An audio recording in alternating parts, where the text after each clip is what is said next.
This week on Painting Lines. I think he's one of my top favorite players to watch. Just his playing style. Like I love his mix of aggression and defense. He's so fun to watch.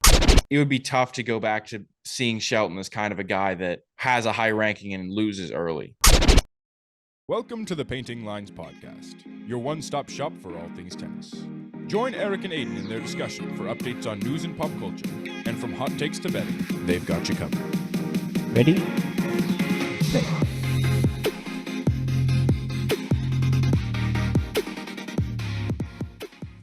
Welcome back to Painting Lines, our first episode of the new year. Last episode, we had an interview with Gil Gross, and this week we're going to be talking about some of the first events of 2024 and essentially what's happened so far. So starting off, let's jump into maybe the biggest tournament of the new year so far, the Brisbane International. Do you have any initial comments, Erik? Initial comments. I guess I would say I'm gonna eat my words from months ago where I said that Stan Wawrinka would whoop Dimitrov.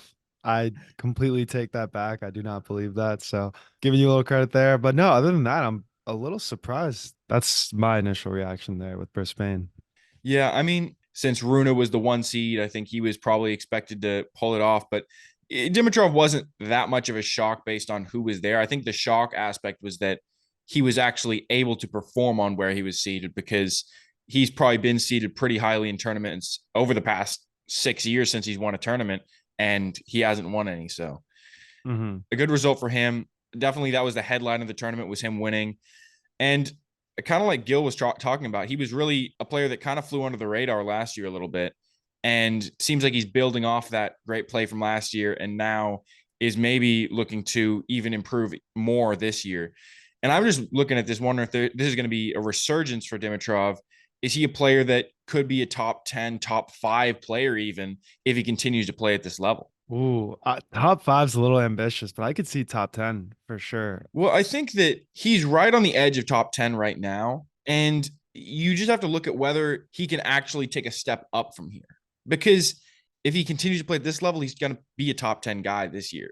If he can take another step up to maybe where he was in like 2017, 2018, then he could probably be a top 5 guy. Yeah, and this is one of those things where once you get one, you kind of it's like a snowball effect, right? Maybe use that as confidence and kind of come into these tournaments expecting to win rather than, hey, I'm happy with a deep run. And speaking on confidence, I think it was also a successful tournament for Rune. Because, I mean, we talked about in the past, like it's tough for the player when they lose in the final, but I still think it's a pretty solid result for him because Dimitrov is a very good player. And I think this is just a good benchmark for him to set. Kind of like in track and field, when you set a season opening time, I think this is a good season opener for him. And if he can continue to improve from here, then it could be the sign of a great season to come. Yeah, I agree with that. I think even though Rune didn't win, he can leave with his head held high. The new coaches and his new team is really building him up. So I think it's going to be a great year for Rune. And I'm really excited that he did make it to the final and he's showing, that spark of who he is. Because right now, I think he's one of my top favorite players to watch. Just his playing style. Like I love his mix of aggression and defense. He's so fun to watch. Kind of a turnaround from maybe some of our earlier Huge episodes turnaround. where we Huge. weren't necessarily all pro Runa. I know. And I think I tend to like the players that people dislike. You know what I mean? I like to go against the crowd. And I feel like now he's built up that reputation, like he's done a lot of maybe not the most ethical things where he'll take random bathroom timeouts or he'll, yell at the crowd or just be not a good person on the court. But now I think he's getting older. He's learning. He's bringing on more coaches there. He's growing into himself. He's no longer that, snotty little teenager. Just not to contradict this, but doesn't it Uh-huh. seem like that would be make you more of a Djokovic fan than a Federer fan? Because I feel like everybody likes Federer and a lot of people dislike Djokovic. Yeah. Yeah. Yeah. No, it would, but I wasn't as much of a tennis fan when Federer was in his prime as I am now, if that makes Mm, sense. yeah. So So, back then it was more like, oh, Federer, yeah, he's cool. He's everybody likes him. I'm gonna like him too. yeah, dude, it was the backhand. That's really what it was. Yeah, he has this one cool shot. I like this Yeah. guy. Yeah. Yeah. Oh, speaking of backhands, I saw a video of Dennis Shapovalov hitting his one-handed backhand and said the maestro is back. And I'm like, dude, come on. Everyone, if you look at the comments, they're like, no, like No. everyone was like, holy shit, Federer's coming out of Yeah. retirement. No, like don't even compare the two. Come on. But taking a step back from the final, let's talk about some of the earlier rounds and kind of what happened in Brisbane. The first one that kind of stands out to me is Shelton losing in the first round to Safin. I mean, obviously we've talked about Safin in the past. He's a good player and he had a great end of 2023 and looks like he's going to continue that into 2024. But it's tough to see this for Shelton because I'm hoping it's just some rust from the time off he's had and that he can hopefully get back into form. But it would be tough to go back to seeing Shelton as kind of a guy that has a high ranking and loses early. Yeah, I wouldn't be too concerned about this just because you can see all the talent and skill in there. He's not putting it all together. When they were in long rallies, I think Shelton, being the more aggressive player, would come to the net. And I think he was capitalizing on those points. So that's good to see, right? Like, even though he didn't win, he was constructing good points. He was being dominant. Seifelin just played great D. Yeah, I mean, the thing is though, is if you're going to be able to beat a top guy, you have to be able to beat someone that has great defense. Because think about Djokovic, like Shelton will never be able to beat Djokovic if he can't beat a guy with great defense. I think it's really, really difficult to control the match 100% of the time. To beat him, you have to be able to, kind of like Alcaraz did in Wimbledon, you have to be able to deal with those waves of Djokovic having momentum and be able to come back again and take control of the match.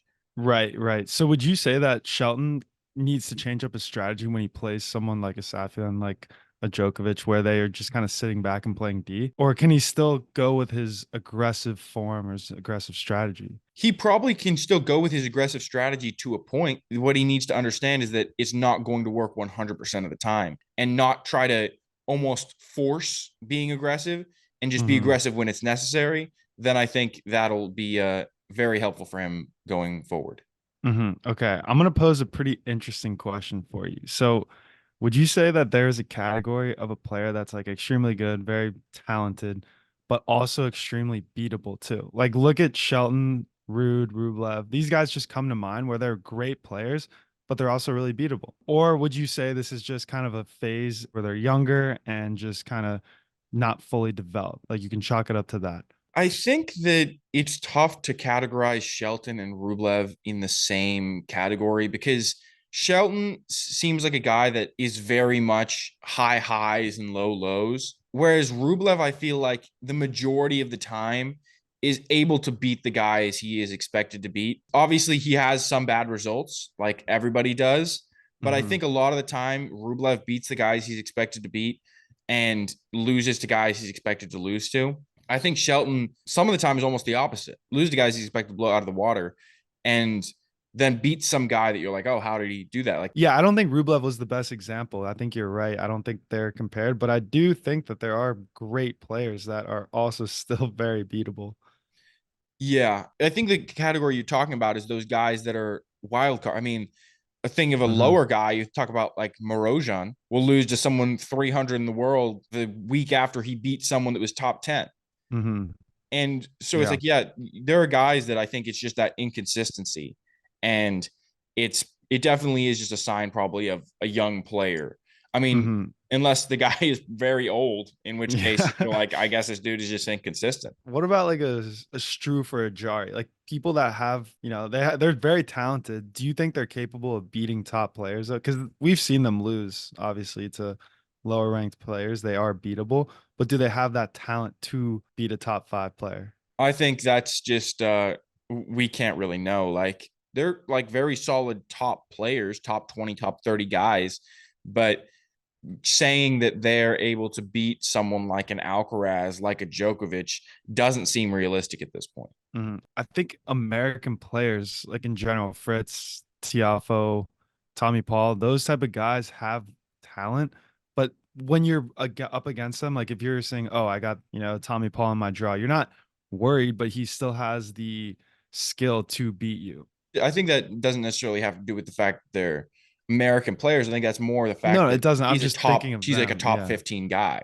Like a top 15 guy, if you're in a grand slam and you see you're coming up against the 13 seed, you're coming up against the 14 seed, you're coming up against the 11 seed, you're going to be like, oh, I'm really worried about this guy. This guy's a great player. But it's not like you're coming up against Medvedev Yeah. It's a different level. Like there's a step up between being a top 15 guy and being a top 5 guy. Like we were Hmm. talking with Dimitrov. It's like you're not thinking about Dimitrov at this point like you would think about a guy like Alcaraz. If you see Dimitrov in your draw, you're like, I'm probably going to lose to him, but he's beatable. Whereas Yeah. Alcaraz, maybe you're like, I have no chance. Yeah, yeah. So it'll be interesting to see how it plays out with Shelton if he continues this kind of streaky performance for the next couple years, or he really becomes that player where, obviously everyone's beatable, but some people, like you said, Alcaraz, you're just like, hey, I don't have a good chance here. Yeah. But yeah, we'll see. Yeah. But speaking on Dimitrov, who I just brought Hmm. up, had a early round scare. He played Murray in the first round, and Murray was actually the only guy to take a set off Dimitrov the whole tournament. And honestly, if a couple points had gone Murray's way, I think he could have won this match in straight sets. And to me, it just makes me wonder, like, if it was this close to maybe beating the guy who won the tournament overall, could he be making maybe deeper runs at a slam or winning a smaller tournament? Like, what do you think? No, I don't think so. Just because you really saw it in this match. So he played lights out for the first set and a half, but then once he lost that second set, it was just downhill from there. And I feel like that kind of goes to show his stamina isn't where it used to be. He's getting shaken in matches where he can't mentally battle back. You know what I mean? Like if he's gonna do that in a best out of three, imagine what he would do in a five setter. I just don't think he's there physically. Yeah, I mean, he definitely did kind of mentally fall out of the match in that third set. Like it wasn't really close. But there was a point in that match. I'll talk about it later because this was actually my match of the week. But there was one point that to me probably kind of broke Murray in terms of his mindset. Yeah. So this is kind of interesting. Do you know who Rio Ferdinand is? He's a soccer He's player. Yeah, soccer player exactly. Played for Man United, but he's a sports talk show host now.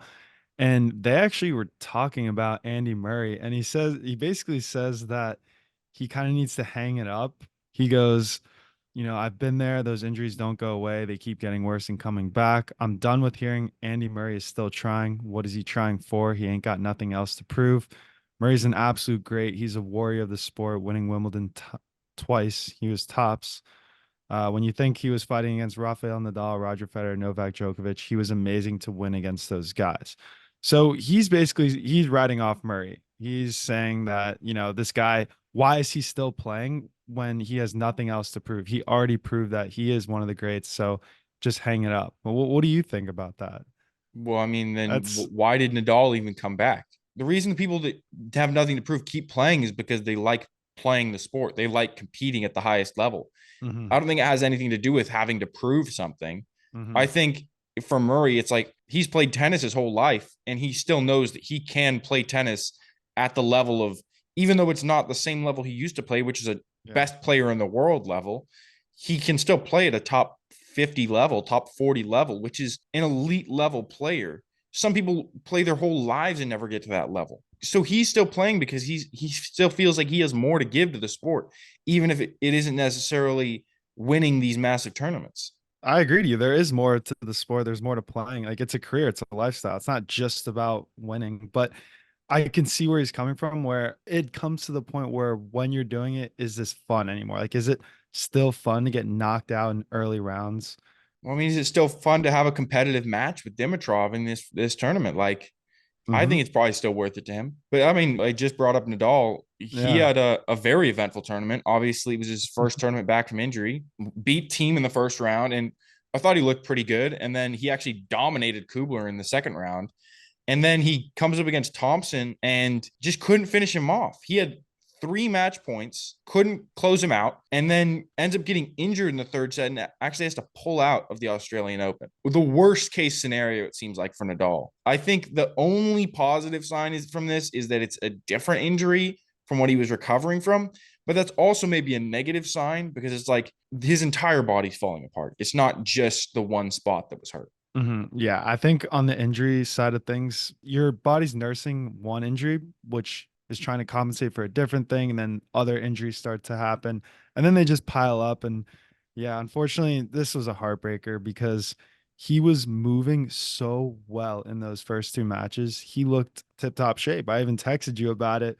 Remember, I said, I cannot believe he's playing this well. I kind of wrote him off. It's sad. It's sad to see. Yeah. Also, just a tough loss to Thompson. I mean, regardless of the injury. Oh, I know. And do you see that first match point? It was like the backhand flick overhead that he does all the time. It's his signature shot, and he put it in the net. Yeah. So like 9 times out of 10, he makes that shot. Boom, match over. He's on to the next. He doesn't get injured. And like the whole match, in my opinion, was summed up with the last rally. That was the longest rally of the match. And I feel like Thompson didn't really do anything special. He just sustained the long rallies, whereas Nadal, he forced Nadal to make a mistake, which essentially he beat Nadal at his own game. Do you think that Nadal needs to change his playing style in his old age to still be competitive? Like, since he's not as great of a mover anymore? Well, it looks like he's going to try to keep the same game and Mm-hmm. just hope that his body can hold up to it. I maybe he would be successful if he did that, but I think it'd be really tough for him to try to completely change his game at this point in his career. Like he's Mm-hmm. built his entire career on playing one style of game. It's Yeah. really difficult to completely change it up. Yeah. Do you think he would have a better shot of beating Shelton than a Thompson? Just because Shelton tends to shorten points and come to the net more and I be think more aggressive. Shelton's dad would tell Shelton like Mm-hmm. don't try to be overly aggressive. Like he knows that Shelton's game is to be aggressive, come to the net, try to win points quickly. He'd probably say to him, just try to Mm-hmm. grind him down. Yeah. And Shelton's a good enough player that he can do that. And I think that's probably what he would end up doing. But then again, that could backfire if Nadal didn't feel any injuries and was feeling good. Then all of a sudden he's going to be losing those points to Nadal. Is it fair to say that Nadal is still the better player out of the two, Thompson and Nadal, even though he didn't win? It depends if he's healthy. I think if Nadal is healthy, yeah, I think he's the better player. Yeah, I agree. It was nice to see Nadal smile on his way out. Like he wasn't, I feel like he's kind of accepted it, which Yeah. is what he Positive and needs to be negative. able to. Yeah, positive and negative, but just sad. Dark day in tennis. Yeah, moving on from that darkness there. Let's go over to Hong Kong, where Rublev took the title. Kind of backs up my view of him at this point, like I was talking about earlier. I feel like he didn't have that many great wins this tournament, but he was able to beat the people he was expected to. Yeah, like you said, got it done. That quarterfinal match against Fields was an absolute slugfest. And I think Rublev played a little differently where he was a little more aggressive instead of staying on the baseline the whole time. Like he was actually following up aggressive shots and coming to the net, which is ultimately why I think he was able to win. Yeah, we were talking about that last year. Him being aggressive, coming to the net, Hmm. could be the way that he steps up to the next level. I mean, he's at that top 5 level, but maybe if he starts playing a little bit more aggressive, he can then beat someone like Medvedev, beat someone like Alcaraz. Yeah, I also think he controlled his temper well in this tournament too. Like, because remember his Achilles heel is the fact that he's just so volatile. He'll like hit himself in the head or in the knee with his racket. He'll just look like he's all disheveled all over the place. You didn't really see that much, and I think that's a good step in the right direction, which is thus why he ended up winning the tournament. Yeah. Another comment from this tournament, though, that I wanted to bring up is there were actually 2 matches that with the maximum length in games. Shang beat Van de Zandschulp 6-7, 7-6, 7-6, and Offner beat Struff 6-7, 7-6, 7-6. Seeing 2 of those in one tournament is kind of crazy to me, just because like I feel like it's not that common of a result to have. Yeah. But yeah, and then final note, like I said, Rusevori making the final, I think was a good result for him. I mean, he had a solid upset win over Kachanov, and I think just he's a guy that people didn't expect to make a run like that. I mean, he's not super highly ranked, but he shows that he can get it done when he has to.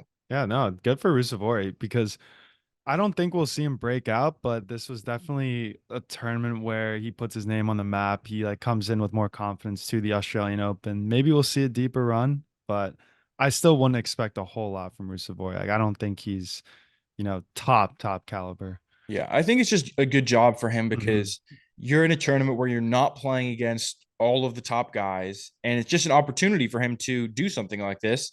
And he performed when he had to. In a lot of tournaments, you don't get the opportunity that he did to maybe beat one really good guy and make it all the way to a final. Yeah. In a lot of tournaments, it's like you have to beat like multiple top 10 guys. for him, he was able to get that win over Khachanov, beat the guys he was expected to beat or had essentially like 50-50 against, and make it all the way to the final. So I think it's a great job from him. Yeah, one of those Bill Belichick things. Just do your job. That's what he Exactly. did. Exactly. Did And the then job. the last tournament from the early part of this year, the United Cup. It's kind of like the Davis Cup. It's a country/team tournament. But to me, what was actually really interesting about it was I was looking at the point system for the ATP points they get. And based on what I was looking at, it seems like the points you get are actually based on your opponent's ranking. So if you actually get more ranking points by beating a higher ranked opponent. That's pretty interesting. Yeah, it's cool to see that someone like Deminar who beats Djokovic, that's a massive, and he gets more points for it. And I think it's a cool system to have. Are you a fan of the United Cup? I mean, I'm not a big fan of team tennis in I'm general, not to be either. honest. I'm really not, to be honest. But it was relatively exciting. I mean, especially that final. Germany upset Poland in the final. What's interesting is Germany actually won all of their matches or their ties. We got to say tie because it's one of the team tennis events. But they won all their ties in the third match, which was actually mixed doubles, which is interesting because I feel like this is one of the only tournaments where mixed doubles actually comes onto the main stage. Mm-hmm. Hurkacz had 2 championship points against Zverev, but Zverev battled back and forced that mixed doubles decider, and Germany ended up pulling it out. So I think obviously impressive win from Germany. One thing that stood out to me is US was the defending champs, but they lost in the group stage, didn't even qualify for the knockouts. Then, like I said, Serbia getting upset by Australia with Deminar beating Djokovic, actually achieves his career high ranking of number 10 now. Deminar is the first Australian man to be in the top 10 since Leighton Hewitt. So been a long time since the Aussies were in the top 10, but really good for him. Whoa, yeah, that is good for him. Remember Curios, they asked him who had the better shot. I guess the Aussies or the Americans as the next person to win a Grand Slam. Like the top Aussie and top American. And now it's kind of looking like Australia with Deminar. Yeah, I mean, I don't think either one really has that great of a chance. I mean, like Gil was talking about in our last episode, he was like, there's this idea that, oh, a number 9, number 10 guy could win a Grand Slam, but it's really tough to see someone like Deminar beating Medvedev and Alcaraz and Djokovic and a Sinner in the same tournament. Like I could see him beating maybe one of those guys, but the idea of him pulling together that many massive wins in a row, I mean, I'm a Deminar fan. I'd like to see it, but I just don't expect it to happen at this point. Yeah, you ready to hop into segments? Yeah, let's do it. So what's new in tennis? I found a pretty interesting article. Whenever I see Tsitsipas in the news, it always grabs my attention. So of course I'm going to choose Tsitsipas news. The article headline: Stefanos Tsitsipas sends Grand Slam warning to Carlos Alcaraz and company. This is not over. So of course I'm gonna click that. Yeah. The article. Yeah, exactly. Article basically starts off by saying that Stefanos was once tagged to be the future number 1, future Grand Slam winner, but with the emergence of these top younger guys, performance has been pretty lackluster thus far. But then they get into like interviewing Stefanos, and they're saying, he's staying positive, saying it's not over. He still has plenty of time at age 25. And he even says that he has all the skills to hit the ball. His body can withstand long matches, long grueling matches. The thing he needs to work on the most is he just needs to perfect the mental part, and he's good to go. Like he says he needs to be able to beat 3 or 4 great guys in a tournament, not just 1 or 2. And then the last quote that got me was he said, "I'm a late bloomer." So just funny. I think Tsitsipas is always in the news for the wrong reasons. Like I'm not shitting on him for what he's saying here, but I just think he could have approached it a different way. Like, what do you think? Him saying he's a late bloomer and that he's still got it, he's still a force to be reckoned with. What are your takes on this? Well, I think that saying that Stefanos Tsitsipas' career has been lackluster so far, you must have had really ridiculous expectations. His year. Oh, okay. His 2023. It's 2023. Oh, okay. Yeah, like despite making the Australian Open finals. from there, Okay. essentially I all thought it was downhill. saying that his career was No, lackluster. Like, no, no, no, I no. mean, Sorry, he's that had some was pretty that was my impressive results. yeah. I No, mean, that was yeah, my this bad. year wasn't his best year. I definitely agree with that aspect. Hmm. I mean, he had some highs like making the Australian Open final, but also had some lows. He lost a lot of early rounds, especially in the summer, kind of in the dog days of summer. He wasn't doing that great. But yeah, I mean, I don't know if he necessarily even has to justify with he's a late bloomer. I think he just needs to, like you said, make a couple adjustments. And if he can get that mental part down and be able to stay locked into a match against someone like Djokovic in the later sets, if he can force later sets, then I think he has a chance to win a Grand Slam. I think it's just really it's going to come down to whether he can perform in those critical moments. Yeah, the thing that stuck out to me the most, which I like about this, was the fact that he said he's only 25. Whereas, 20, 30 years ago, 25, you were approaching the end of your career, right? And now what we're seeing are longer careers, more sustainable like playing styles. So I think he is young. I think he still has a lot of time. I think he's right. Yeah, I mean, I wouldn't say necessarily approaching the end of your career, but you're definitely like in the middle of it. Hmm. Like Yeah. at 25, say you went pro at 17, you're probably playing until you're 30. So yeah, maybe you're on the back half and Yeah.